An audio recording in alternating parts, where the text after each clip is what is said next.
Hello mga kabayan, good morning, good afternoon kayo lahat dyan. Ngayon magluto ako ng linguine na may isda na maliliit. Ayan, tingnan mo, akin lang to ako na may zucchini. Kasi nagluto ako ng isang beses na gustuhan ng amo ko. Ayan nagkisa muna ako ng bawang at saka sibuyas. Ayan, pagkatapos na yan, maglagay ako ng yung isda na maliliit. Ilagay natin dyan. Pwede rin tunok. Nasa inyo na rin. Ito sa akin ay isda. Ayan. Pag ganyan na, lagyan natin ng kunting pomodoro na fresh ko. Para dagdag lasa. Mas maganda kasi ang fresh ko na kamatis kabayan. Ayan. Pag ganyan na, ito na ating zucchini. Ayan. Ihalo-halo. Mekos nyo dyan. Ayan. Masarap kaya yan, di ba? May gulay na kayo dyan. Hintayin na lang natin na maluto siya. Pagkatapos, lagyan na ng asin. At saka, linagyan ko pala ng seasoning na flavor din niya, isda kabayan. Wow!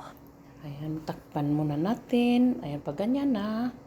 Ayan, medyo okay na ang ating zucchini. Ayan, ready ng aking pangsahog sa aking linguine. Ayan ang aking linguine. Ayan, itinapo na dyan. Ayan, lumagyan ko pala ng parsley kabayan.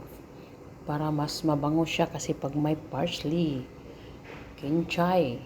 Ayan, tinikman naman ni kabayan. Oh my God. Sobrang yummy. Ayan, tingnan nyo kabayan. Gawa kayo sa bahay. Masarap kaya yan. Ayan Wow.